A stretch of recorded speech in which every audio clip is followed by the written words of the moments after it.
Good morning class ninth. Measurement of central tendency में हम लोगों ने मीन कैसे कैलकुलेट करोगे आपके लेवल पे। एक्चुअली और नाइन्थ क्लास के ऊपर नहीं जाना है।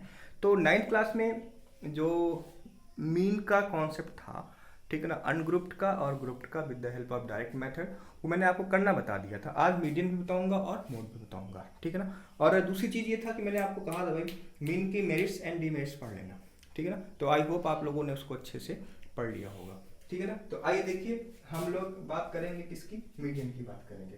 तो मीडियन का जैसा नाम है वैसा काम है। मीडियन का मतलब होता है मिड वैल्यू। आप समझो इसको, मीडियन का मतलब क्या होगा बच्चे, मिड वैल्यू। जैसे हमारे पास पाँच पाँच हमारे पास ये, तो हमारे पास पाँच क्या है बेटा, ऑड नंबर है। तो ऑड नंबर की बात करें तो ऑड नंबर का मिडिल फिंगर तो ये होगा ना, बोलो, ठीक है ना। तो ये कॉन्सेप्ट क्लियर हुआ। अगर मान लो सिक्स है तो सिक्स के बात करें तो दो इधर हो गया, दो इधर हो गया, ठीक है ना। तो दो के लिए, सिक्स के लिए हमारे पास दो मिड पॉइंट, दो मिड फिंगर्स हो गए, तो एक ये एक ये। तो हमारे पास केस यही बनेंगे कि अगर हमारे पास ऑब्जर्वेशन इवन है तो क्या होगा, ठीक है ना, और ऑब्जर्वेशन जो है ऑड है तो क्या होगा। तो आप देखिए, जो हमको डिस्कस करना है आपके जो सिलेबस में है वो है मीडियन ऑफ अनग्रुप्ड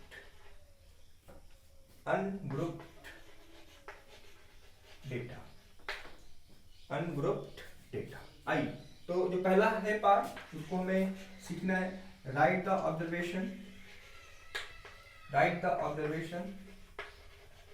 ठीक ना, ऑब्जर्वेशन इन असेंडिंग और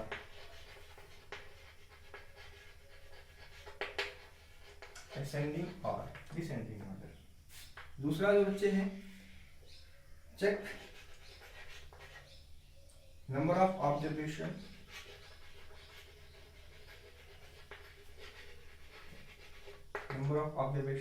इच इधर, ऐसे लिखो, नंबर ऑफ ऑब्जर्वेशन इधर इवन और ऑड। तीसरे की बात कर लूं, ठीक है ना। अब देखो यहाँ से फॉर्मूला, अगर n इवन है, n इज ऑड, तो ये क्या होगा भाई, n plus one. Middle term की बात कर रहा हूं, ठीक है ना। और अगर n ऑड हुआ, n इज इवन, ऑड का तो हो गया, इवन की बात कर लो, तो अगर n इवन हुआ तो इसके दो फॉर्मूले, एक तो ये n/2th term and n/2 plus term. तो ये हमारे पास फॉर्मूला आया, जिसके बेसिस पे हमें मीडियन डिस्कस करना है, ठीक है ना। तो यहाँ देखो, राइट वाला हिसाब किताब हो गया, असेंडिंग डिसेंडिंग में लिखेंगे। तो इस वाले केस में मीडियन क्या होगा, मीडियन ये होगा n/with observation plus n/2 plus worth observation, ठीक है ना, अपॉन। तो ये दो, एक फार्मूला ये हो गया, अगर इवन है तो ये दो चीज आएगी, इससे हम मीडियन निकाल लेंगे, ठीक है ना। तो आइए देखो, दो क्वेश्चंस हम लोग करेंगे, ठीक है ना। और उन दो क्वेश्चंस में के बाद जो है हमारे पास मीडियन की कॉन्सेप्ट कंप्लीट हो जा रहा है। उसके बाद मोड है, तो मोड में कुछ नहीं है, मोड बहुत ही आसान है, सबसे आसान मोड ये समझ लो। तो आइए देखिए, find the median of following data. Simple सा एक क्वेश्चन है। तो एक है हमारे पास फाइंड मीडियन कैलकुलेट करने का 25, 34, 31, 23, ठीक है, 22, 26, आगे चलो, 22, 26, 35, 28, 20 और 32, ठीक है ना। पहले इसको असेंडिंग और डिसेंडिंग ऑर्डर में लिखो। सबसे छोटा क्या है भाई, सोल्यूशन देखो, सबसे छोटा क्या हो गया, 20, 20 के बाद क्या बन रहा है, 22, 22 के बाद क्या बन रहा है, 23, 23 के बाद जो बन रहा है वो 25 है, 25 के बाद 26, 26 के बाद 28, ठीक है ना, 26 के बाद 28, और 28 के बाद हुआ 31, 31 के बाद हुआ 34, 34 के बाद हुआ 31 के बाद हुआ 32, सॉरी 31 के बाद हुआ 32, और 32 के बाद हुआ 34, 34 के बाद हुआ 35। काउंट करो, 1 2 3 4 5 6 7 8 9 10। 1 2 3 4 5 6 7 8 9 10। नंबर ऑफ ऑब्जर्वेशन कितने हुए बच्चे? नंबर ऑफ ऑब्जर्वेशन कितना हुआ? 10, which is इवन। ठीक है ना? तो मीडियन क्या था बच्चे? देखो आप, मीडियन की बात करूं, n/2th observation plus n/2 plus nth observation upon 2। तो n/2, n की वैल्यू क्या है? 10/2 क्या होगा? 5th plus 6th upon 2। 5th की वैल्यू क्या है? 1 2 3 4 5 ये, और 6 क्या हो जाएगा? 28। तो ये 8 6 14 4 5 27 हो जाएगा। ठीक है, तो इस प्रकार से आपको क्वेश्चंस करना है। ठीक है ना? और अगर यहीं और होता तो एक ही लाइन में काम खत्म हो जाती। ठीक है, तो आइए एक क्वेश्चन हम और करेंगे, उसके बाद आगे चलेंगे। ठीक है ना? क्वेश्चन हमारा ये है, find the median of observation.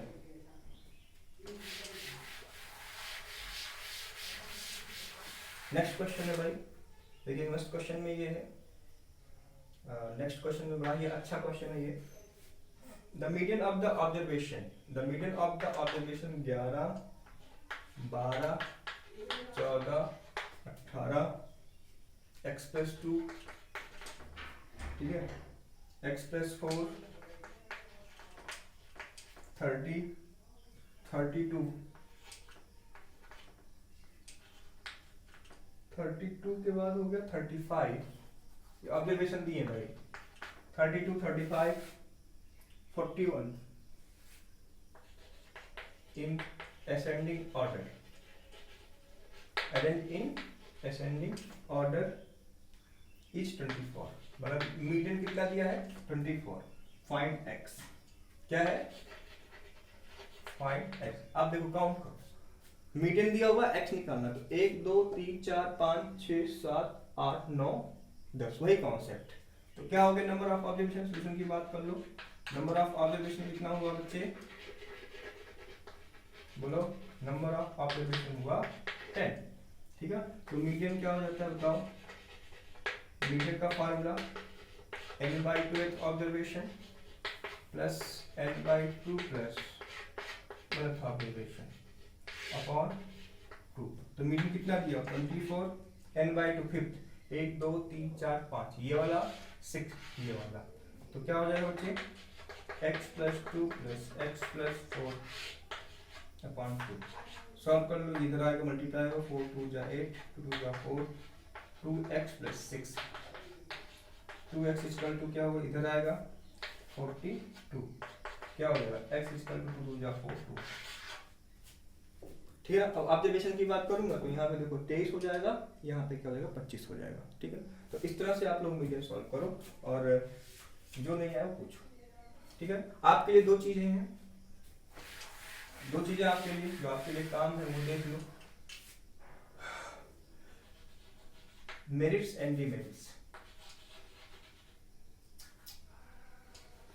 Merits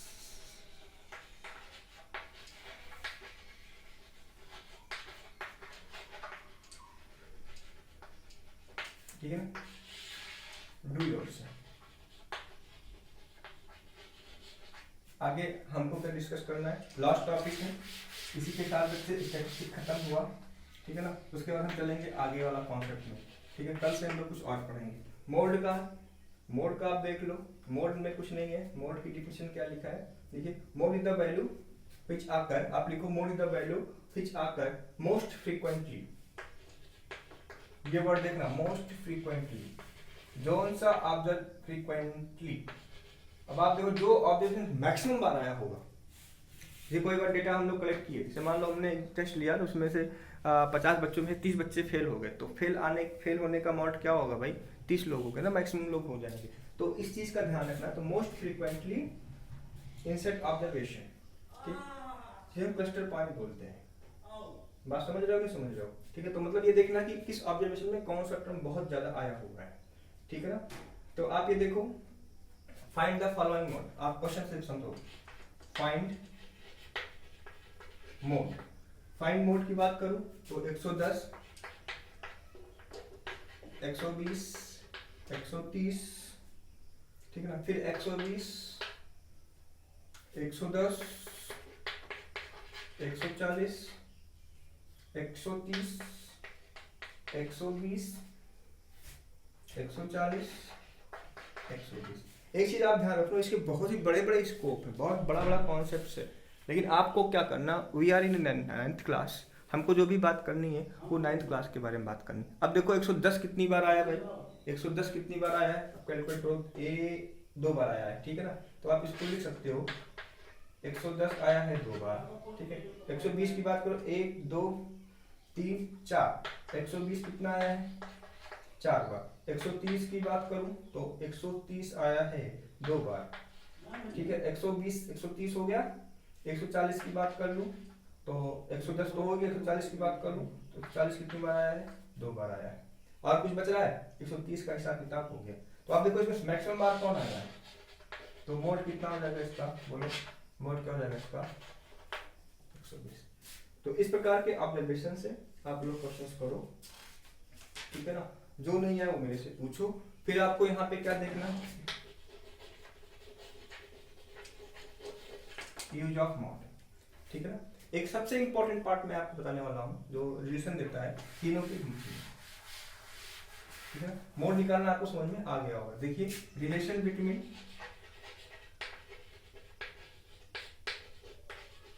mean, median और मोड। तो फार्मूला जो हमारे पास वो ये है, mode is equal to 3 median minus 2, mode is equal to 3 median minus 2 mean. तो इसमें इस प्रकार के जो रिजल्ट्स हैं, इस प्रकार के रिजल्ट में 2 चीजें दी होंगी, मोड दिया होगा, मीडियन दिया होगा, मीन निकालना होगा, या मीडियन दिया होगा, मोड निकालना होगा, या मीडियन मोड दिया होगा, मीन निकालना होगा। तो ये थोड़ा सा स्टैंडर्ड क्वेश्चन बनेंगे, आपके सिलेबस में नहीं है इसलिए मैं लिख दिया हूँ। बहुत सारी चीज़ें जो है मैंने आपको इंट्रोडक्शन दिया है, आप ये समझो कि आपकी क्लास में सिर्फ इंट्रोडक्शन है, ठीक है ना। तो स्टैटिस्टिक का ये पार्ट है, क्वेश्चंस करना आप लोगों को मैंने बता दिया है। वैसे ही क्वेश्चन आपको एनसीईआरटी आर डी शर्मा में देखने को मिलेंगे, ठीक है ना। आपको क्या करना है, क्वेश्चन सॉल्व करना, नहीं आएगा तो पूछना है, ठीक है भाई। तो इतना करो, नहीं आए तो पूछो मेरे से, ठीक है। थैंक यू बच्चे।